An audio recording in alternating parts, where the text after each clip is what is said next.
رحم اللہ من قرأ الفاتحہ بسم اللہ الرحمن الرحیم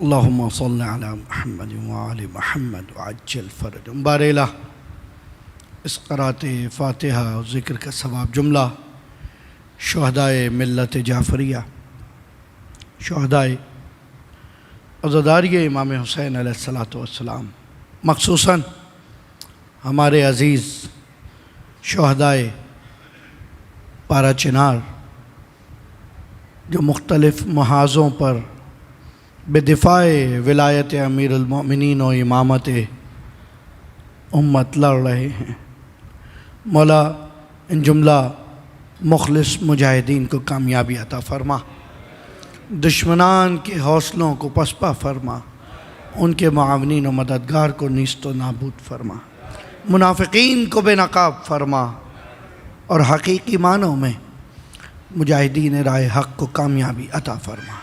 مل جل کے ایک مرتبہ درود پڑھیے محمد وعلی محمد۔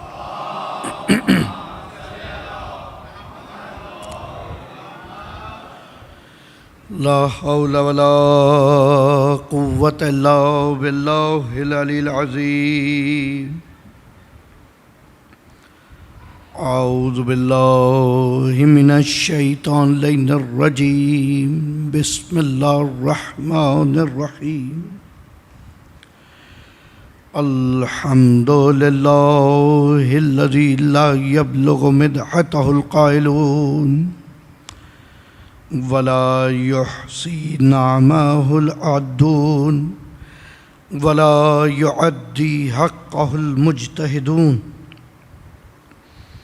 الذي لا يدركه بعد الهمم ولا يناله غوط الفتن الذي ليس لصفته حد محدود ولا نعت موجود ولا وقت معدود ولا اجل ممدود، والصلاة والسلام على خیر خلق اللہ اجمعین سید المرسلین وخاتم النبیین ابی القاسم محمد اللہ صلی اللہ علیہ وسلم، والصلاة والسلام على أهل بيته الطيبين الطاهرين المعصومين المظلومين المنتجبين المنتخبين المنيبين الهادين المهديين، ولا سيما إمام زماننا بقية الله في الأرضين، اللهم صل على محمد واللعنة الدائمة على أعدائهم أجمعين، أما بعد، فقد قال الله تبارك وتعالى في قرآن الحكيم بسم الله الرحمن الرحيم وإذ ابتلى إبراهيم ربه بكلمات فأتمهن قال انی جاعلک للناس اماما۔ درود پڑھیے محمد وعلی محمد۔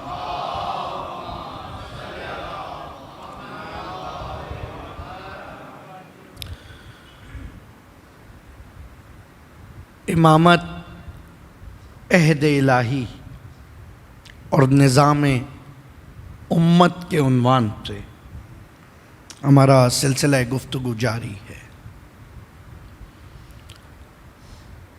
سورہ مبارکہ بقرہ کی آیت نمبر 124 وہ آیت ہے کہ جس کے اندر پروردگار عالم نے اپنے ایک نبی کو، اپنے ایک رسول کو، اپنے ایک برگزیدہ کو، اپنے خلیل کو آزمائش کر لینے کے بعد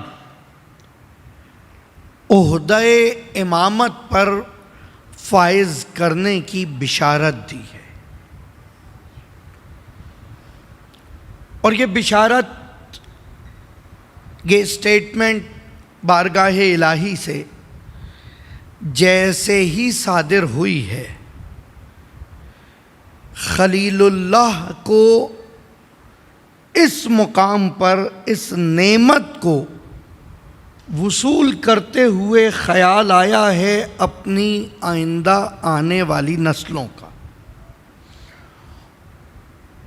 اور فوراً بارگاہ الہی میں آواز دی ہے وَمِن ذُرِّيَّتِي، اور میری آل کا کیا ہوگا؟ قال، خدا نے کہا لا ینال احدی ظالمین، میرا یہ عہدہ، میرا یہ وعدہ، میرا یہ مقام، میری یہ پوسٹ ظلم کرنے والوں تک نہیں پہنچ سکتا۔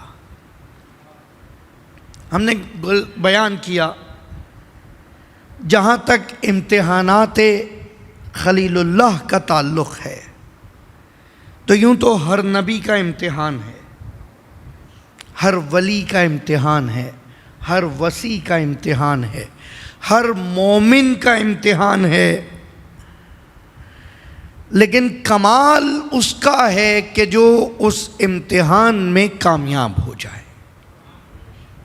دیکھیں، فلسفہ امتحان یہ ہے، استاد امتحان لیتا ہے ایک موقع پر کہ بچے کو، شاگرد کو پتہ چل جائے کہ وہ کتنا اس مطلب کو سمجھ پایا ہے۔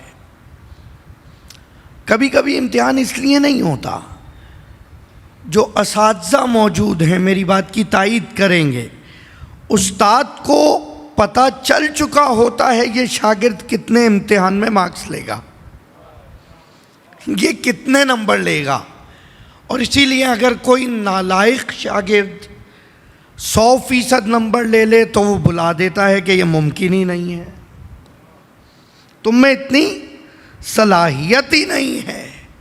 اور کوئی انتہائی لائق، انتہائی باصلاحیت شاگرد اگر کم نمبر لے آئے تو بھی اسے یقین نہیں آتا، اور پھر اس بچے کو بلا لیتا ہے، بیٹا کیا ہوا، خیریت تو ہے، پڑھ نہیں پائے تھے، کوئی مشکل تھی، پریشان تھے، سوال سمجھ نہیں آیا، کسی نہ کسی طرح اس کو ارفاقی نمبر دینے کے لیے، ایکسٹرا مارکس دینے کے لیے کوئی جواز ڈھونڈتا ہے۔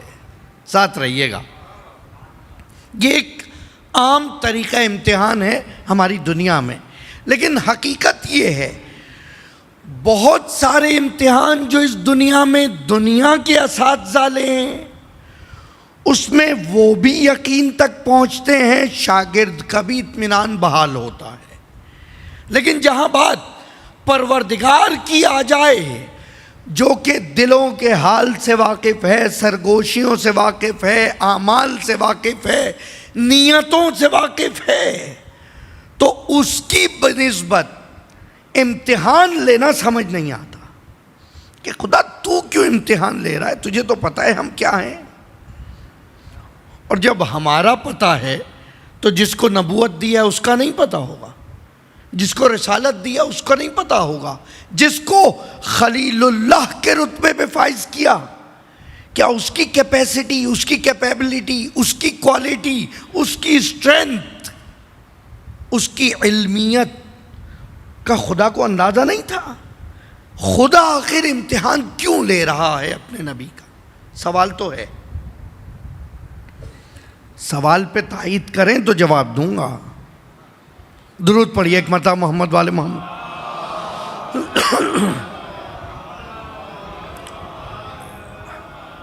دیکھیں، یہاں تو بہت سکون سے بیٹھ کر آپ خشک چاندنیوں پر اور قالینوں پر مجلس کر رہے ہیں، بہت سے مقامات ایسے ہیں جو اس وقت جن کے اوپر سے بھی پانی برس رہا تھا، نیچے بھی پانی و کیچڑ موجود تھا، اور ذکر حسین ایسے ہی جاری و ساری تھا۔ امتحان ہے، کہیں امتحان پروردگار نعمت دے کے لیتا ہے، کہیں نعمت واپس لے کر لیتا ہے۔ ہو سکتا ہے ہم ابھی اس قابل نہیں کہ ہمیں مصیبت میں ڈال کے امتحان لیا جائے، اس لیے ہمیں صرف نعمت دے کے امتحان لیا جا رہا ہے، اور قبولیت تک تو پہنچنا ہے، کم سے کم پاسنگ مارکس تو لینے ہیں۔ پروردگار کی بارگاہ میں جب بات امتحان کی ہوگی تو وہاں پر امتحان اس لیے نہیں ہے کہ خدا کو نہیں معلوم، وہاں اس لیے ہے کہ ایک اس بندے کو یقین آ جائے میں کس مقام پر ہوں، بندے کو یقین آ جائے، اس کا کانفیڈنس بحال ہو جائے، اس کے اعتماد میں اضافہ ہو جائے، اور دوسرا جو نہیں دیکھ رہے ان کو یہ پتہ چل جائے یہ بلا وجہ مقام و منزلت نہیں دیا جا رہا، پہلے امتحان لیا ہے، آزمائش کیا ہے، وہ قبول ہوا ہے تو یہ نعمت اسے دی جا رہی ہے۔ اور اگر کسی اور کو یہ نعمت نہیں مل رہی تو اس کا مطلب یہ ہے اس کو امتحان نہیں کیا گیا، اور اگر امتحان نہ کیا گیا ہو پھر دو وجہ ہیں، ایک تو یہ کہ اس کو وہ عہدہ دینا نہیں ہے، وہ اس عہدے کا لائق نہیں ہے، یا وہ امتحان کا بھی لائق نہیں ہے، وہ امتحان کی بھی قابلیت نہیں رکھتا۔ امتحان سے پہلے آپ ایک فارم بھرتے ہیں، اس فارم کے بعد پھر ایک کارڈ آتا ہے آپ کا، کیا کہتے ہیں اسے، ایڈمٹ کارڈ، رائٹ، کہ صلاحیت رکھتا ہے امتحان میں بیٹھے یا نہیں۔ تو جن کا امتحان نہیں لیا جا رہا وہ خوش نہ ہو، مقام افسوس ہے کہ نگاہ پروردگار میں وہ اتنی لیاقت ہی نہیں رکھتے کہ ان کو آزمائش میں ڈالا جائے۔ لیکن ایک چیز طے ہو گئی کہ یہ امامت ایسا عہد الہی ہے جو نبوت کے بعد ہے، رسالت کے بعد ہے، خلیل اللہ کے بعد ہے، جو دیا جا رہا ہے۔ میں ساتھ لے کے چلوں گا، آپ کو مشکل نہیں۔ ایک صاحب ہیں، ان کو ڈائریکٹر بنا دیا جائے اور پھر کہا جائے اب ہم تمہیں ترقی دے کر ڈپٹی ڈائریکٹر بنا رہے ہیں۔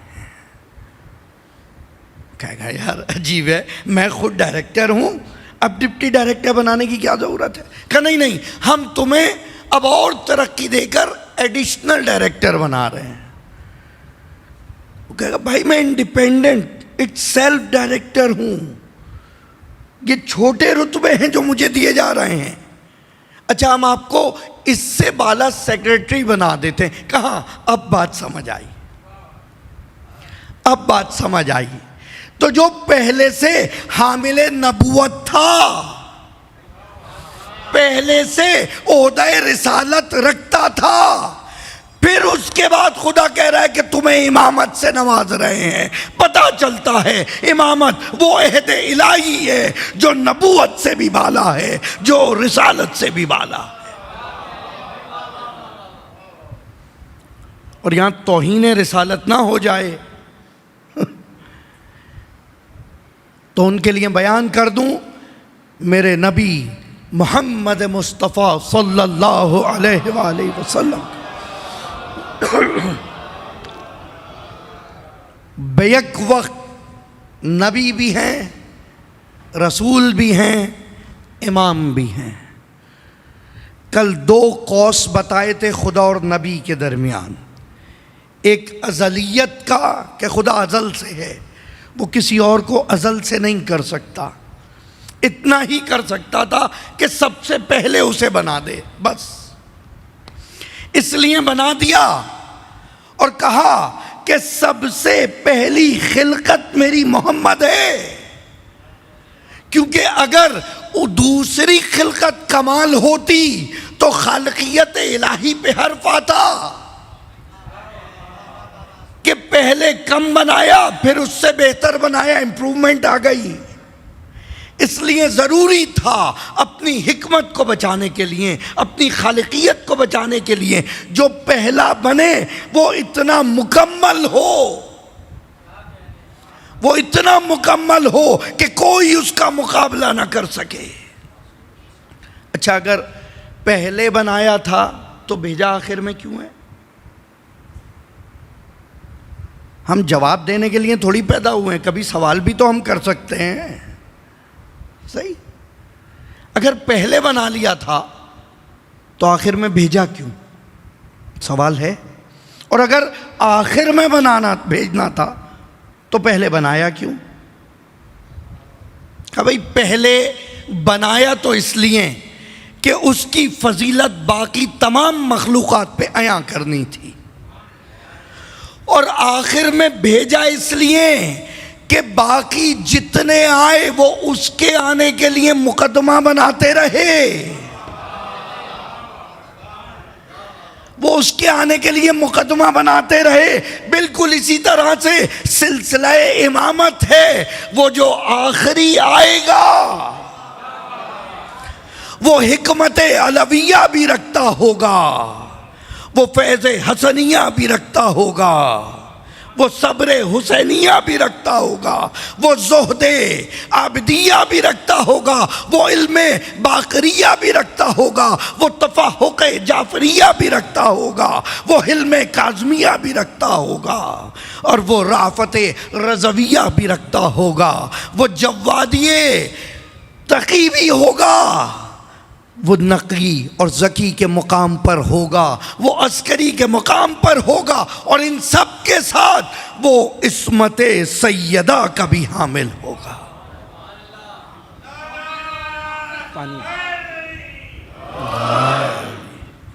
آئے گا آخر میں.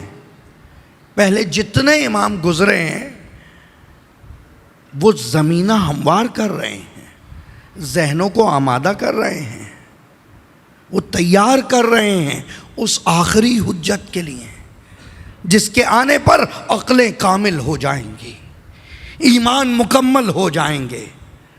آج کل آپ سب سے زیادہ دنیا میں جو ویلیویبل چیز ہے وہ سیکیورٹی ہے. جتنے میرے بینکرز حضرات یہاں بیٹھے ہیں، سائبر سیکیورٹی والے بیٹھے ہیں، ساری پریشانیاں سیکیورٹی کی ہیں. ٹھیک. اب چاہے وہ ورچوئل لاک ہو یا فزیکل لاک ہو. ایک نشانی بتا رہا ہوں، باقی پھر کبھی انشاءاللہ. کا اتنا کمال ہوگا وہ معاشرہ جو مہدی کو قبول کر سکے کہ جب وہ آئے گا سب سے بے قیمت چیز تالے ہوں گے، خزانے کھلے ہوں گے، کوئی اٹھائے گا نہیں. اس لیے سب کو یقین ہوگا اگر یہ رزق میرا ہے تو مجھ تک خود آئے گا، اور اگر میرا نہیں تو اٹھانے کی ضرورت نہیں. تو دیکھو میرے مولا نے فرمایا نہج البلاغہ میں، الرزق و رزقان، رزق دو طرح کے ہیں. ایک رزق وہ ہے تم جسے تلاش کر رہے ہو. ممکن ہے تم اس تک نہ پہنچو، بھئی گئے، سودا کیا، ڈیل ہوئی، کینسل ہو گئی، ٹھیک، پیسے نہیں ملے. اور یہاں تو یہ ہوتا رہتا ہے، مل بھی گئے تو کوئی اور راستے میں آ گیا، مجھ سے طلب کر کے لے گیا. صحیح. تو میری محنت ضائع. میں سارا دن محنت کر رہا تھا کہ یہ رزق ہے، وہ آئے 2 منٹ میں لے کر چلے گئے. اب میرا رزق تو چلا گیا. یہ وہ رزق تھا جسے میں تلاش کر رہا تھا. مولا نے فرمایا دوسرا وہ رزق ہے جو تمہیں تلاش کر رہا ہے. ہائے ہائے. دوسرا وہ رزق ہے جو تمہیں تلاش کر رہا ہے. یقین رکھو جس رزق کو تم تلاش کر رہے ہو ممکن ہے تم اس تک نہ پہنچو، لیکن جو رزق تمہیں تلاش کر رہا ہے وہ تم تک پہنچ کے رہے گا. اللہ اکبر. تم اطمینان تو رکھو. بغیر تبرک کی مجلس میں آ گئے، تبرک کا اعلان ہی نہیں تھا، نظر مولا لکھا ہی نہیں تھا، لنگر بتایا ہی نہیں تھا، دیکھیں دکھی ہی نہیں. باہر نکلے کسی نے باکس تھما دیا. آپ کے ساتھ نہیں ہوا ایسا؟ یہ معجزے تو مجلس حسین ایسے ہی دکھاتی رہتی ہے. یہ وہ رزق ہے جو تمہیں تلاش کر رہا ہے. اب دیکھو ان وسیلوں کا احترام کرو جو تمہیں رزق دے رہے ہیں، جو ایک پلیٹ والا رزق دیں اس کا احترام کرو گے، جو علم کا رزق دیں اس کا احترام نہیں کرو گے، جو معرفت کا رزق دیں اس کا احترام نہیں کرو گے، جو شفاعت کا رزق دیں اس کا احترام نہیں کرو گے، ارے جو جنت کا رزق دیں، اللہ اکبر اللہ اکبر۔ اور تم زیارتوں میں یہ پڑھتے ہو، پتہ نہیں چلتا، ترجمے سے پڑھو کبھی کبھی زیارتیں۔ اللہم، میرے ساتھ آپ پڑھیں گے اگر یاد ہے، اللہم ارزقنا فی الدنیا زیارت الحسین وفی الآخرت۔ اس کا مطلب رزق دنیا میں بھی مجھے چاہیے، آخرت میں بھی چاہیے، لیکن کمال یہ ہے دنیا کا رزق بھی حسین دے رہا ہے، آخرت کا رزق بھی حسین دے۔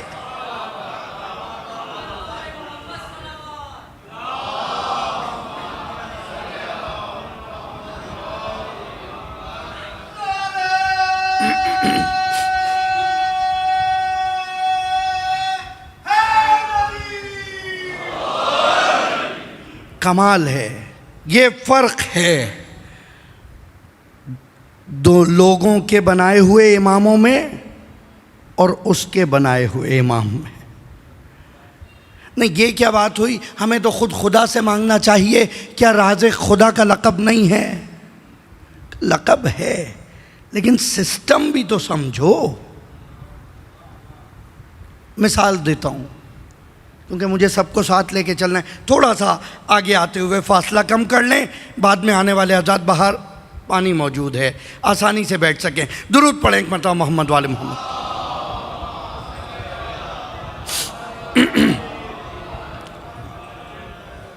اس سے بہتر درود مرحمت فرمائیے۔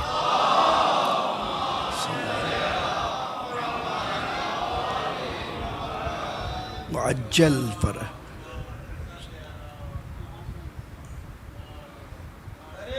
بات ہی آگے تھی۔ اللہم صلی علی محمد وعلی محمد وعجل فرجہم۔ دنیا میں بھی رزق کی ضرورت ہے، آخرت میں بھی رزق کی ضرورت ہے، لیکن کمال یہ ہے دنیا میں بھی ان کی بارگاہ سے مل رہا ہے، آخرت میں بھی ان کی بارگاہ سے مل رہا ہے۔ خدا کی خالقیت پہ حرف نہیں آ رہا، خدا کی رازقیت پہ حرف نہیں آ رہا۔ میرے ساتھ رہیے گا، پروردگار نے کیا جواب دیا جناب ابراہیم کو؟ لا ینال عہدی للظالمین، میرا یہ عہدہ امامت ظالموں تک نہیں پہنچے گا۔ ان الشرک لظلم عظیم، سب سے عظیم ظلم یہ ہے کہ خدا شرک کرے، ذات الہی میں شرک کرے، کسی کو خدا کا شریک قرار دے۔ الحمدللہ میں اور میرے ساتھ جتنے یہاں بیٹھے ہیں لا الہ الا اللہ پہ عقیدہ رکھتے ہیں، کسی کو شریک قرار نہیں دیتے، مگر یہ کہ خدا کسی کو خود وسیلہ بنا دے۔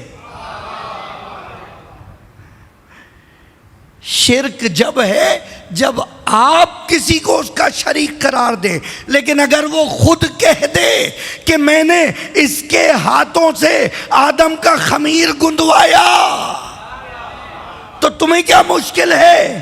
اگر وہ کہہ دے اس کی وجہ سے تمہیں ہدایت دی تو تمہیں کیا مشکل ہے؟ اچھا، فرشتہ اگر کہے کہ اس فرشتے کے ذریعے بارش کروائی ہے تو سب مان رہے ہیں۔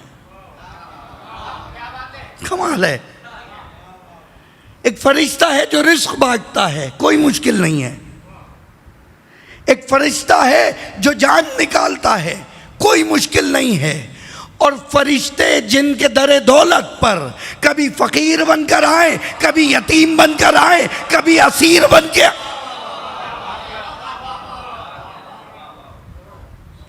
وہ بات سمجھ نہیں آ رہی۔ اپنی قدر پہچانیں، فرشتے آپ کی خدمت کے لیے ہیں۔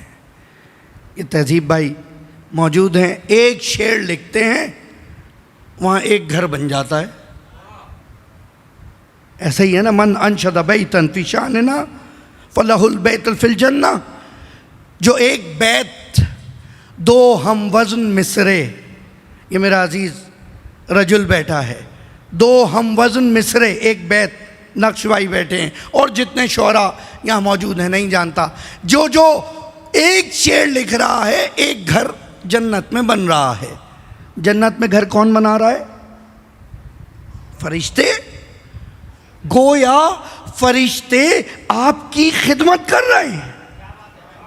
نہیں، جملہ اور نیچے لے آؤں، گویا فرشتے ان کی نوکری کر رہے ہیں۔ یہ ادھر شعر لکھتے ہیں، وہ ادھر گھر بنا دیتے ہیں۔ مولانا شاعروں کا خالی ہوگا، ہمارا نہیں ہوگا، تمہارا بھی ہوگا۔ من قال سبحان اللہ فلہ البیت فی الجنہ فلہ شجرا فی الجنہ، جو سبحان اللہ کہے گا ایک دفعہ، اس کے لیے جنت میں ایک درخت لگا دیا جائے گا۔ گویا فرشتہ بیج لیے بیٹھا ہے، دوسرا کھدال لیے بیٹھا ہے، میرے بندے سبحان اللہ ہی کہہ دے تو ایک درخت لگا دوں۔ کمال ہے، گویا آپ مزدوری کروا رہے ہیں فرشتے سے۔ نہیں کہنا، ہم سبحان اللہ بھی نہیں کہیں گے۔ وضو تو کر کے آئے تھے مجلس میں، وضو تو کر کے آئے تھے، اگر نہیں کر کے آئے تھے تو پھر جاتے ہوئے سب بھول جاؤ تو پریشان نہ ہونا۔ صحیح ہے؟ علم و معرفت روحانی غذا ہے، روحانی طہارت اس کے حاصل کرنے کے لیے ضروری ہے۔ وضو کیا آپ نے وضو کیا، فرمایا وضو کے بعد گرمیوں میں تو ویسے ہی نہیں پوچھتے، تھوڑی دیر ٹھنڈا ٹھنڈا رہتا ہے، لیکن سردیوں میں بھی نہ پوچھو، یہ مشکل ہے کراچی والوں کے لیے۔ لیکن اگر تم نے وضو کو نہ پوچھا، جتنے قطرے تمہارے وضو کے بعد تمہارے بدن سے گریں گے، خدا ایک ایک قطرے سے ایک ایک ملک تخلیق کرے گا جو تمہارے لیے استغفار کرے گا۔ اللہ اکبر! اپنا مقام پہچانو، اپنی ویلیو پہچانے۔ یہ تو عام ملک ہو گئے، اور اگر تم نے اس طرح وضو کر لیا جیسے علی بتا کے گئے تھے، کہا بیٹا محمد حنفیہ ادھر آؤ، وضو ایسے کرتے ہیں، جب وضو کو دیکھو تو یہ دعا پڑھو، پروردگارہ تیرا شکر ہے کہ تو نے پانی کو پاک کرنے والا بنایا، اور اس کے بعد جب کلی کرو تو یہ دعا کرو، پروردگارہ تیرا شکر ہے کہ میرے دہن کو اپنے ذکر سے معطر کرتا ہے، جب ناک میں پانی ڈالو تو دعا کرو، جب چہرے کو دھو تو دعا کرو، اللہم بیض وجہی یوم تسود القلوب، پروردگارہ میرے چہرے کو نورانی کر دینا جس دن سارے چہرے سیاہ ہو رہے ہو۔ جب سیدھے ہاتھ پہ پانی ڈالو تو دعا کرنا اللہم ایتینی کتابی بیمینی، جب الٹے ہاتھ پہ پانی ڈالو تو دعا کرنا اللہم لا تہتینی کتابی بیساری، خدا مندہ میرا نامہ اعمال میرے سیدھے ہاتھ پہ دینا، میرے الٹے ہاتھ میں نہ دینا۔ جب سر کا مسح کرو تو دعا کرو پروردگارہ مجھے وسواس شیطانی سے بچا کے رکھنا، جب پیر کا مسح کرو تو دعا کرنا پروردگارہ یہ قدم تیری راہ میں اٹھے۔ جب ایسے دعا کرو گے، اب جو قطرے تمہارے بدن سے گریں گے ایک ایک قطرے سے ملک بنے گا جو تا قیامت تمہارے لیے استغفار کرے گا۔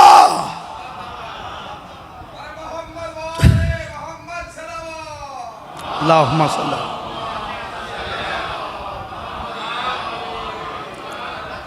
سبحان اللہ مولانا، آپ نے آج ہمارے فضائل پڑھ دیے۔ ہاں، آج میں نے آپ کے فضائل پڑھے تاکہ آپ یہ سمجھ سکیں جب ملک تمہاری خدمت کر سکتے ہیں تو اس دروازے پہ آ کے دردی کیوں نہیں بن سکتے، اس گھر میں آ کے چکی کیوں نہیں چلا سکتے، اس گھر میں آ کے جھولا کیوں نہیں۔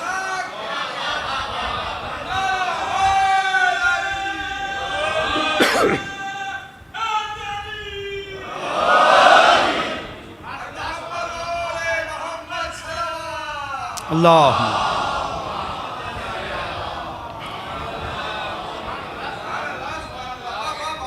نہیں مولانا، ہمارے فضائل تو ٹھیک ہے، جھوم رہے تھے سب، اس اس گھر کا، تو اس کا مطلب مسئلہ وہاں سے ہے، بغض وہاں سے ہے. اور پیغمبر نے کہا تھا، پیغمبر کہہ کے گئے تھے، یا علی یہ تجھ سے بغض اس لیے رکھتے ہیں کہ تو نے ان کے باپ داداؤں کی ریاستیں ختم کر دی.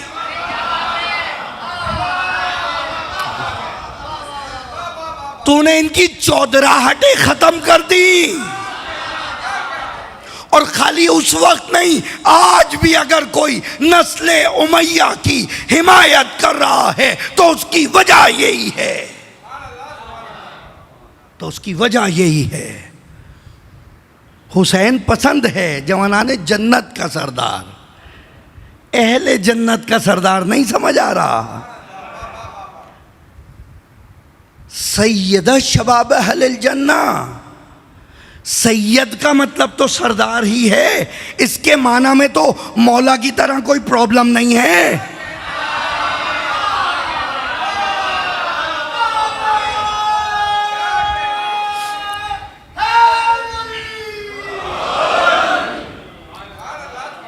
اچھا یہ بھی سن لیجئے، یہ بھی صرف علی سے بغض ہے. یقین کیجئے بچوں، اتنے یہ الفاظ سکھا جاؤں گا کہ ان کا ناطقہ بند کر دو تم دشمنوں کا. اور جیسے شاہ صاحب کل سنا رہے تھے، ساحل سرسوی نے کہا تھا، سال میں، توجہ کیجئے گا، سال میں چھپتی ہیں بدعت کی کتابیں جتنی، سال میں، نقش بھائی سال میں چھپتی ہیں بدعت کی کتابیں جتنی، اتنا ہم بچوں کو 10 دن میں پڑھا دیتے.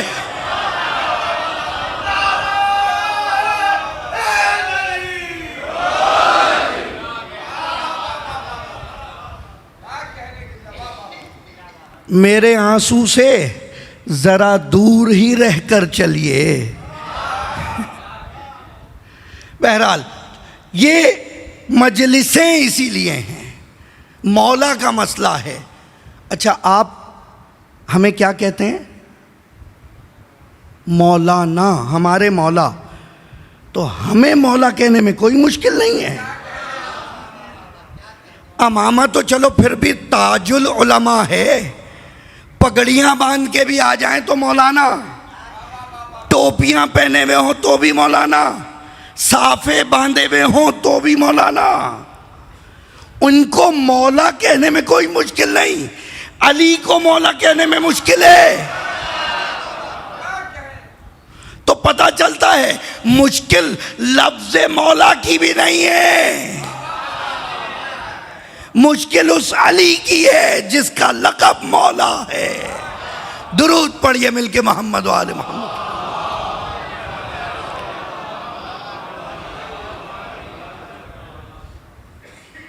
ضروری ہے کہ جب عہد پورا ہو تو پھر اس کو نعمت دی جائے، مقام دیا جائے. اگلی کلاس میں وہی جائے گا جو پاس ہو جائے گا. پیغمبر کی بارگاہ میں بھی کلاسیں تھیں. ایک نارمل ساتھ رہنے والے تھے، ساتھی تھے، بس پیغمبر کے ساتھ تھے اور ساتھ ہی تھے. کچھ کسب فیض نہ ہوا. میں نہیں کہہ رہا، توہین صحابہ نہیں کہیے گا، قرآن ہے، سورہ جمعہ دیکھیے. درود پڑھیے ایک مرتبہ محمد و آل محمد.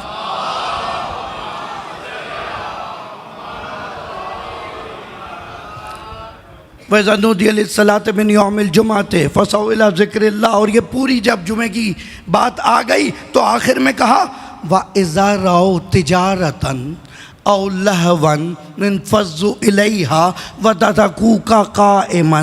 اے رسول اگر یہ کہیں سے تجارت کا قافلہ آ جائے یا کوئی شعبدہ باز آ جائے، تجھے نماز میں چھوڑ کے بھاگ جاتے ہیں. یہ آیت مسجد امامیہ والوں کے لیے آئی ہے نہیں، یہ مسجد نبوی والوں کے لیے آئی ہے. تجارت تو پھر بھی سمجھ آتی ہے، گھر پہ بچے بھوکے ہیں، دنیا داری ہے، اضافہ ہوگا اس لیے گئے تھے، پیسہ ملے گا صداقت کریں گے، پیسہ ملے گا سخاوت دکھائیں گے، لوگوں کو بانٹیں گے، غنی بن جائیں گے.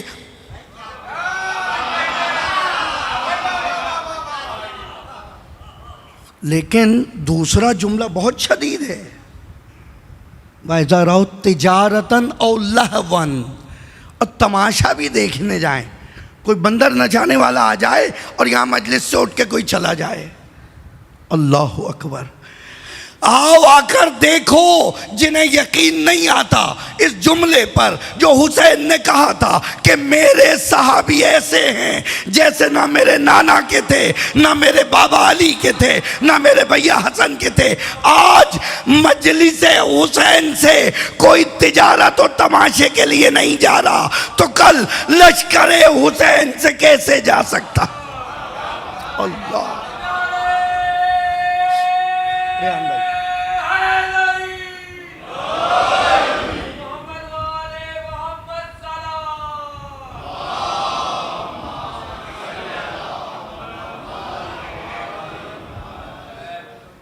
آج انہیں نہ دھماکے روک پاتے ہیں، نہ بم روک پاتے ہیں، نہ بارش روک پاتی ہے، نہ گرمی روک پاتی، کوئی رکاوٹ ہی نہیں روک رہی۔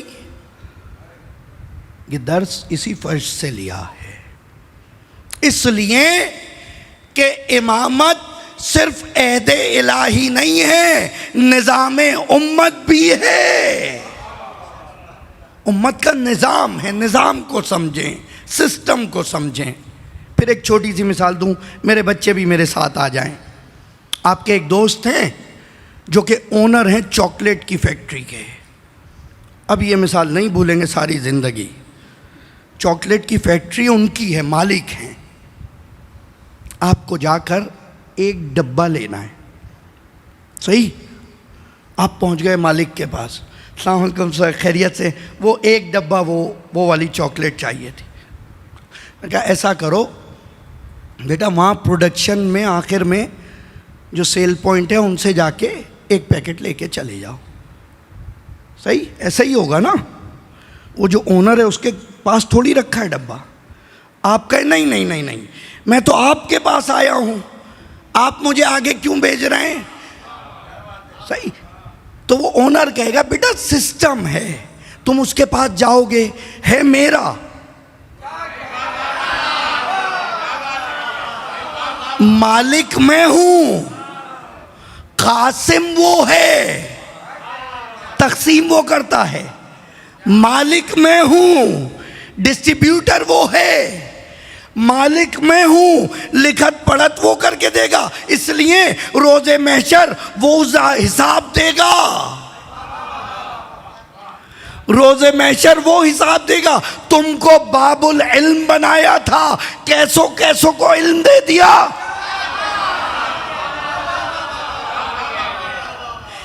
اصطلاحات رٹ لینا اور ہے، علم حاصل کر لینا اور ہے۔ باب العلم کو چھوڑ کر انفارمیشن تو کلیکٹ کر سکتے ہیں، نالج نہیں حاصل کر سکتے۔ یہ نوجوانوں کی ٹائم میں بات کر رہا ہوں۔ معلومات تو آ جائے گی، شماریات تو آ جائیں گے، علم نہیں آئے گا، معرفت نہیں آئے گی۔ تو آپ گئے اونر کے پاس، اونر نے کہا بیٹا وہ پوائنٹ آف سیل ہے، اس سے جا کے لے لو، اس نے لکھا آپ کو دے دیا، اس نے پوچھا بھی نہیں، اس نے پوچھا بھی نہیں۔ آپ کو کیا لگتا ہے یہ مالک جو فیکٹری کا مالک ہے وہ اس ایک ڈبے کا پوچھے گا؟ لاکھوں میں پروڈکشن ہے، کروڑوں میں پروڈکشن ہے، بھئی تو بھیجا کیوں اس کے بعد؟ یہ سسٹم ہے تاکہ یہ نظام باقی رہے۔ کوالٹی کنٹرول کوئی اور کر رہا ہے، بنا کوئی اور رہا ہے۔ جو کوالٹی کنٹرول کرے اسے عربی میں کہتے ہیں یعصوب۔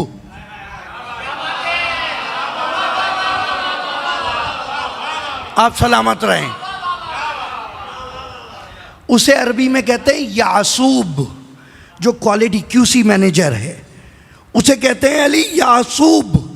مولا متقیان کے لیے فرمایا یا علی انتا یعصوب الدین۔ اللہ بھئی علی جب تک ایمان کی علامت تھا کم سے کم دائرہ دین اسلام میں تو تھے۔ ہائے ہائے ہائے ہائے۔ لیکن اب اگر علی یعصوب الدین بن گیا تو اس کا مطلب دین میں جب وارد ہوگے، جب علی ولی اللہ کہہ پاؤ گے، ورنہ ممکن نہیں ہے۔ وہ یعصوب الدین ہے، وہ کوالٹی کنٹرولر ہے، علی چیک کرتا ہے۔ اور کمال یہ ہے علی کا کہ اب علی نہیں ہے، تم اس کا نام لے کے چیک کر لیتے ہو۔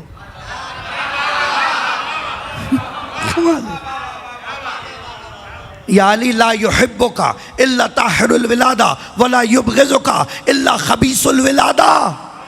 امام احمد ابن حنبل کہہ رہے ہیں، لیکن یہ جو امام ہیں یہ فقہ کے امام ہیں، یہ حدیث کے امام ہیں۔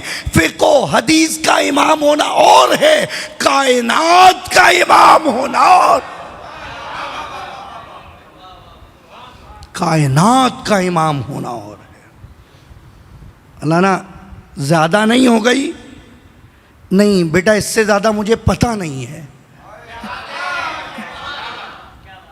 اس سے زیادہ میرا علم نہیں ہے کہ کائنات کے باہر بھی کچھ ہے، اس لیے امام کائنات کا ہے، ورنہ ہول سول QC وہی ہے، ہول سول ڈسٹریبیوٹر وہی ہے۔ آج یہ بھی سن لیجئے، میں نے کہا قاسم تقسیم کرنے والا، یہ جتنی کنیتیں ہیں اماموں کی، ایک ٹائٹل ہوتا ہے، ٹھیک جیسے امام جعفر کا ٹائٹل ہے صادق، صادق آل محمد، درود پڑھیے محمد والا۔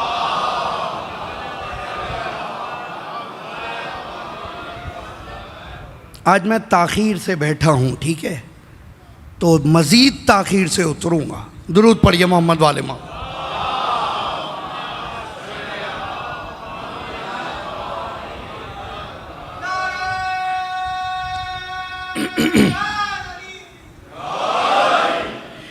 ایک چیز ہے ٹائٹل، یہ لقب، اور دوسرا ہے کنیت، پہچان، آئیڈینٹیٹی، another name، ٹھیک۔ وہ مثلاً ابو جعفر ہے،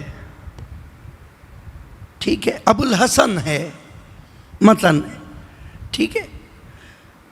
تو جب یہ جتنے لقب ہیں اماموں کے، ان کے اندر ایک حکمت ہے۔ پیغمبر جو ابو القاسم ہیں، اپنے بیٹے قاسم کی ولادت کے بعد نہیں ہیں۔ ابو آبان کہاں گئے؟ ان کے بچے کا نام آبان رکھا گیا تو انہوں نے نام ابو آبان رکھ لیا، ٹھیک۔ لیکن اہل بیت کے ساتھ ایسا نہیں ہے، جب قاسم نہیں تھے تب بھی پیغمبر ابو القاسم تھے، جب علی کا بیٹا حسن نہیں تھا تب بھی علی ابو الحسن تھے، جب حسین کا بیٹا عبداللہ نہیں تھا تب بھی حسین ابا عبداللہ تھے۔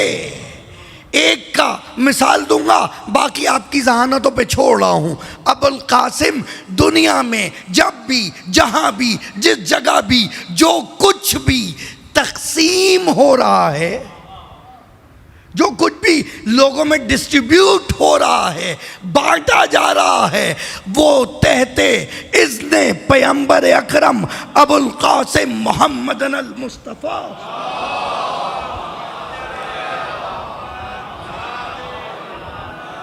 وہ ان کی وجہ سے ہے، ان کے اذن سے وہ جب چاہیں روک سکتے ہیں۔ سمجھ آیا؟ ابو الحسن جو امام علی ہیں، حسن کہتے ہیں نیکی کو، حسنات نیکیاں۔ دنیا میں جو بھی، جہاں بھی، جس جگہ بھی اگر کہیں نیکی کر رہا ہے تو وہ ساری اس سے بہتر نیکی علی کر چکا ہے۔ سمجھ رہے آپ؟ سمجھ نہیں آیا؟ دلیل دوں آپ کو؟ ایک تو آپ لوگ دلیل ضرور مانگتے ہیں، سنیے دلیل۔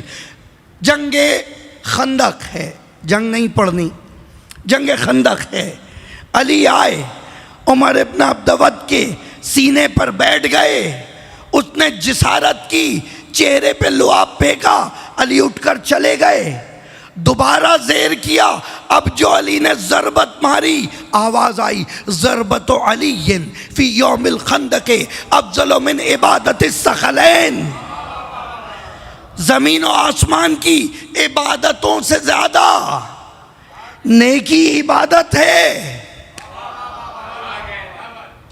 نیکیاں عبادت ہے، زمین و آسمان کی عبادتوں سے زیادہ تھی وہ علی کی ایک ضربت جو ماری گئی۔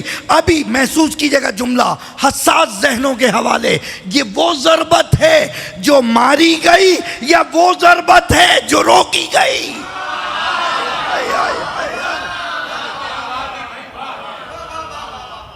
ہائے ہائے ہائے ہائے ہائے، مولا یہ کون سی ضربت ہے؟ کیونکہ کوئی زیر ہو جائے تو مارنا بہت آسان ہے، وہاں ضربت روکنا مشکل ہے، وہاں ضربت کو روکنا مشکل تھا۔ دارین کی عبادت سے زیادہ، ثقلین کی عبادت سے زیادہ، تو اب جو بھی جہاں بھی عبادت کرتا رہے یہ سمجھ لے اس سے زیادہ عبادت علی کی ضربت کر گئی، اور یہ مثال علی کی ضربت کے لیے ہے، علی کی عبادت کی کوئی مثال نہیں۔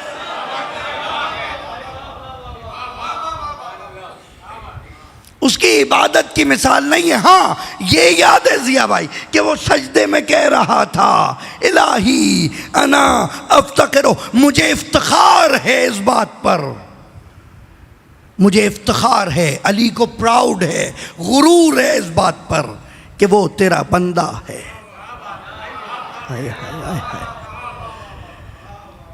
اللہ اکبر، وَكَفَى بِعَزًّا ان تکون علی ربا، اور میری عزت کے لیے یہ کافی ہے کہ تو میرا رب ہے۔ وَكَفَى بِفَخْرًا ان اکون علی رب، میری فخر کے لیے یہ کافی ہے ان اکون علی عبدا، کہ میں تیرے لیے بندہ بن جاؤں۔ الہی انتا کما احب، پروردگارا تو ویسا ہے جیسا میں چاہتا ہوں، فاجعلنی کما تحب، مجھے ویسا بنا دے جیسا تو چاہتا۔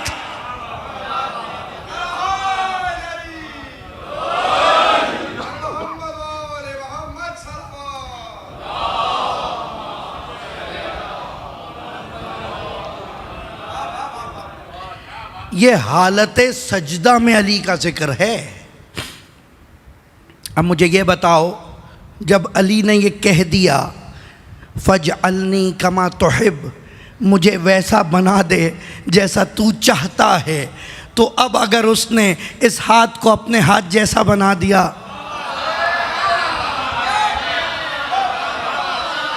اس آنکھ کو اپنی آنکھ جیسا بنا دیا، اس زبان کو اپنے زبان جیسا بنا دیا، اس کے نفس کو اپنے نفس جیسا بنا دیا، تو تعجب کیا؟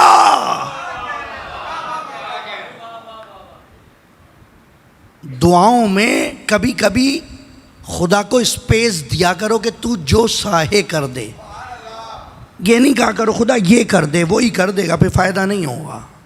صحیح ہے، ہم کبھی کبھی اس لیے محروم رہ جاتے ہیں۔ سمندر سے ملے پیاسے کو شبنم، بخیلی ہے یہ رزاقی نہیں۔ اقبال سمندر تک جا کے قطرے کی بات کر رہے ہوتے ہیں، تو جب اس کے در پہ جاؤ تو پھر اسی طرح دعا کیا کرو، اللہم ادخلنا فی کل خیر ادخلتا فیہ محمد و آل محمد۔ اللہ اکبر، کیا دعا ہے! پروردگارہ مجھے ہر اس خیر میں داخل کر دے جس میں تو نے محمد و آل محمد کو داخل کیا۔ اللہ وَاخْرَجْنَا مِن كُلِّ سُوءٍ اخرجت منہ محمد و آل محمد، اور مجھے ہر اس برائی سے دور کر دے جس سے تو نے محمد و آل محمد کو دور رکھا۔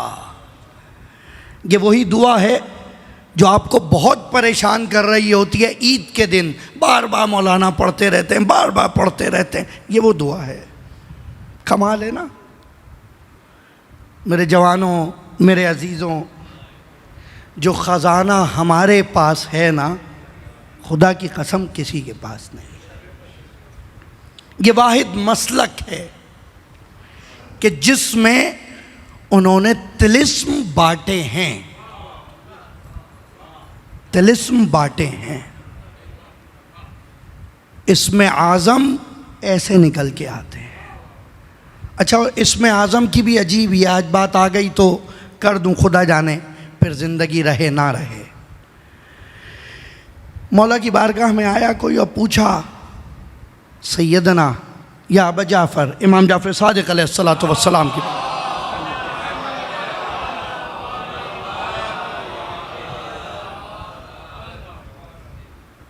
اس سے بہتر درود پڑھیے محمد۔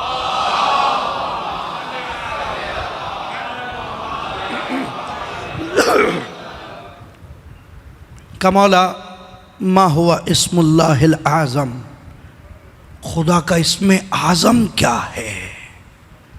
امام نے کہا قل لی ما ہوا اسم اللہ الاصغر، تو مجھے یہ بتا خدا کا چھوٹا نام کون سا ہے؟ تو مجھے یہ بتا خدا کا چھوٹا نام کون سا ہے، پھر تجھے یہ بتاؤں گا کہ اس کا بڑا نام کون سا ہے۔ اس بارگاہ میں کوئی چھوٹا بڑا نہیں ہے۔ اس بارگاہ میں وہ جو اون و محمد ہیں وہ بھی قاسم و اکبر کی طرح ہیں۔ بس اب اس سے زیادہ سینہ ساتھ نہیں دے رہا۔ پروردگارہ، جملہ حاضرین کو مشکلوں سے نجات عطا فرما، بتصدق اون و محمد، جو خواہش مند اولاد ہیں انہیں اولاد عطا فرما، صاحبان اولاد کو ان کی صحیح تربیت کی توفیق عطا فرما، ہمیں اپنے بچوں کو عزادار بنانے کی توفیق عطا فرما، علمبردار بنانے کی توفیق عطا فرما۔ بس عزیزوں، کربلا کا ایک معجزہ تو یہ ہے کہ یہاں پر کوئی سن و سال کی قید نہیں ہے۔ اچھا، کوئی رنگ و نسل کی بھی قید نہیں۔ میں نے ابھی آپ کے سامنے وضو والی دعا پڑھی، جب چہرے پہ پانی ڈالو تو مولا نے کہا کہو بیٹا اللہم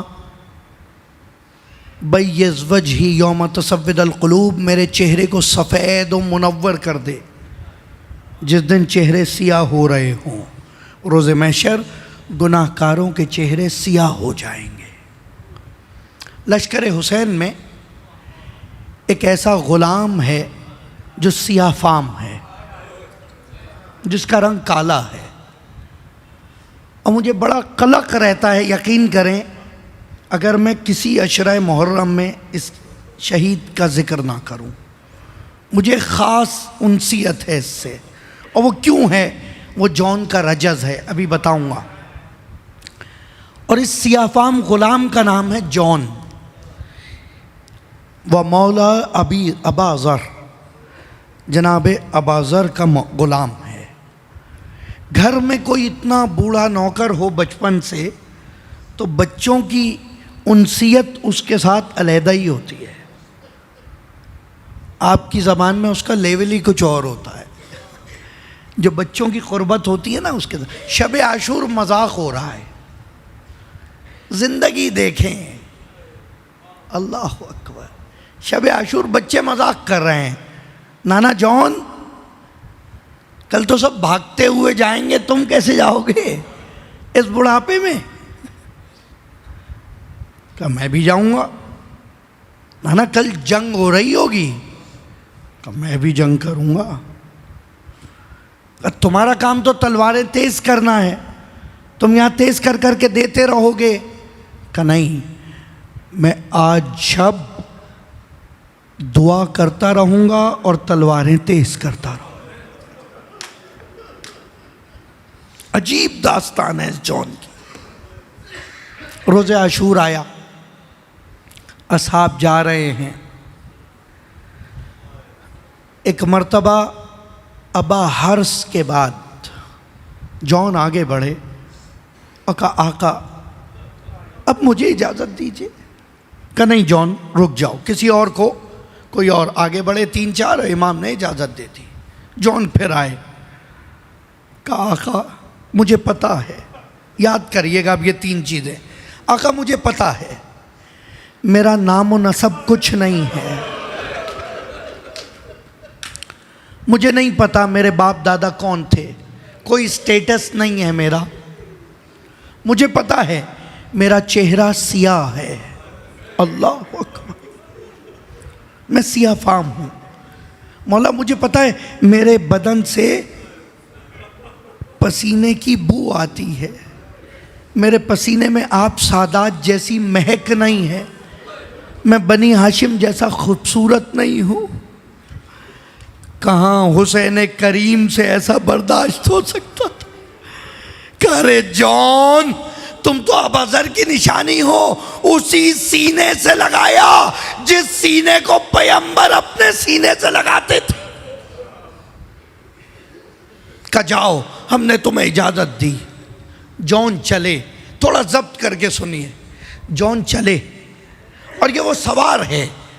جان چلے اور چلتے چلتے ایک مرتبہ گھوڑے سے اترے, کپڑے پھاڑنا شروع کیے, تلواریں گھمائی اور کہا, دونوں ہاتھوں میں تلواریں لے کر جان نے تلواریں گھمائی. کہا تمہیں کیا پتا میں اس افریقہ کی مملکت سے ہوں, ہم 2 شمشیروں سے جنگ کرتے ہیں.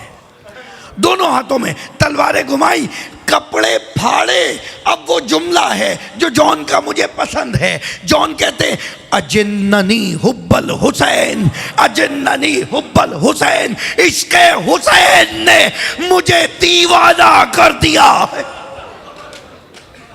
اللہ اکبر, عشق حسین نے مجھے دیوانہ کر دیا.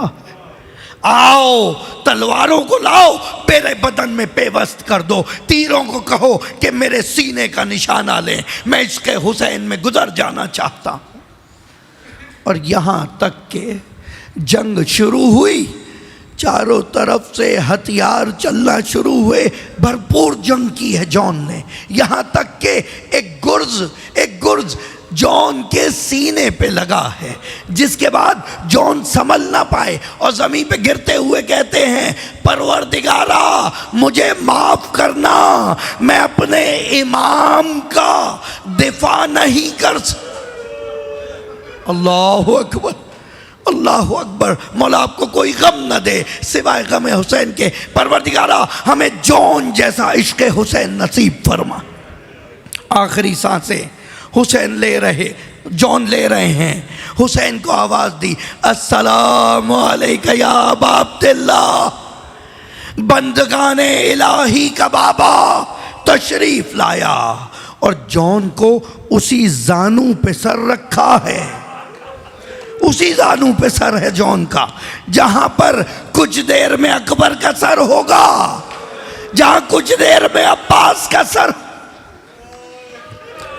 آخری وقت میں حسین نے ایک دعا دی ہے جان کو, اللہم بیض وجہہ. اس کو پریشانی تھی کہ اس کا چہرہ سیاہ ہے. پروردگارا جان کے چہرے کو سفید کر دے, وَطَيِّبْ رِيحَهُ, اور اس کی خوشبو کو, اس کی مہک کو بہترین بنا دے. وَجْعَلْ مَعَنَا فِي عَلِّيِّينَ, اور اس کو مشکل تھی جان کو, یہ پریشانی تھی کہ میرا کوئی نام نسب نہیں ہے. پروردگارا اسے ہمارے ساتھ محشور کرنا. اللہ اکبر. تم لوگ جو آج پڑھتے ہو نا, اللہم اجعل محیانا محیا محمد وآل محمد و مماتنا ممات محمد وآل محمد, اس کا مطلب یہی ہے. یا یہ کہہ لو اللہم اجعل محیانا محیا الجان و مماتنا ممات الجان.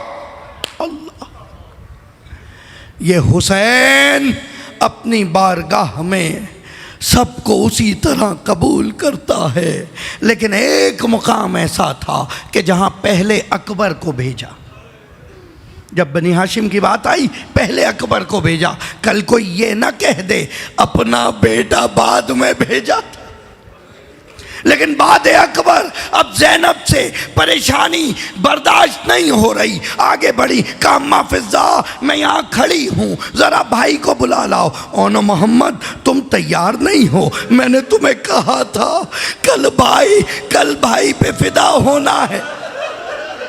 اور دیکھو اگر لڑتے لڑتے فرات تک چلے جاؤ, خدا را پانی نہ پینا, سکینہ پیا. اجرکم اللہ. مولا آپ کی اولادیں جیئیں, آپ کو کوئی غم نہ ملے سوائے غم حسین. ہاں حسین اعراض کر رہے ہیں, بچوں سے نگاہیں نہیں ملا رہے. کیسے ملائیں؟ 12-14 سال کے سن ہیں ان بچوں کے. زیادہ سے زیادہ جو مورخین نے لکھے, یہاں تک کہ زینب نے اماں فضا کو کہا فضا جا کر بھائی کو کہنا کہ زینب ان بچوں کو صدقہ کرنا چاہتی.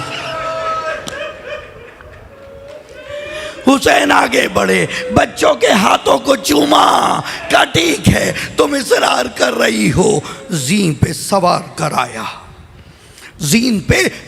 کرایا. بنی ہاشم کے جتنے جوان ہیں عباس نے انہیں رزم سکھایا ہے. زین پہ سوار کرایا. اسی منبر سے 30 سال پہلے میں نے یہ مصائب بیان کیے تھے, آج پھر پڑھ رہا ہوں. بچے چھوٹے چھوٹے نیمچوں پہ ہاتھ ہیں, منہ سے کف جاری ہیں, کبھی ماموں جان کی خدمت میں آتے ہیں, کبھی ماں کی بارگاہ میں جاتے ہیں. حسین نے ناد علی پڑھ کے بچوں کو زین فرس پہ بٹھایا, میدان کارزار کی طرف چلے. عباس و علی, عباس و حسین ساتھ ساتھ آ رہے ہیں. عباس سمجھاتے جا رہے ہیں بچوں علیحدہ نہ ہونا, ساتھ ساتھ حملے کرنا. بچے آگے بڑھے. ایک مرتبہ تلواریں نکلی, رجت شروع ہوا. ہم حیدر کرار کے نواسے ہیں, ہم جعفر طیار کے پوتے, ارے تم نے حسین کو تنہا سمجھا, تم نے حسین کو دھوکہ دیا. بچے کبھی میمنہ پہ حملہ کرتے ہیں, کبھی میسرہ میں بڑھتے ہیں, کبھی قلب لشکر میں پیوست ہیں.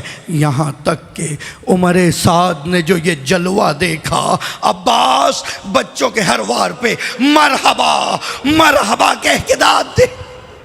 اللہ, بچے پلٹ کر دیکھتے ہیں. ماموں جان دیکھ رہے ہو کیسی جنگ کر رہے ہیں. ناگاہ تازہ دم فوجیں حائل ہوئیں, اونو محمد جدا ہوئے. ایک بھائی اس طرف گیا, دوسرا بھائی طرف, ایک دوسرے کو دیکھا, کہا بھیا خدا حافظ. اب جو تیر و تبر برسے تو بچے لڑکھڑا گئے. زینب کے نونہال زی سے زمین پر, اجرکم اللہ, زی سے زمین پر آئے. عباس دوڑے, حسین دوڑے. ارے میرے نونہال, ارے میرے کم سن بچے. علی کے شیروں کو آتا دیکھ کر فوجیں ایسی بھاگی, بچوں کے لاشیں پامال.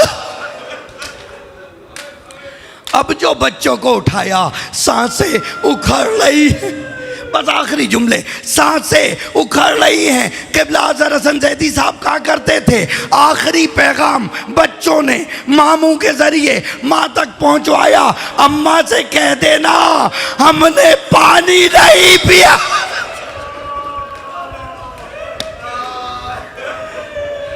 بیان کرتی تھی ماں شیون میں, فریادوں میں, نالوں میں, کہ ان پہ آنے والی تھی جوانی. چند سال ماتم حسین.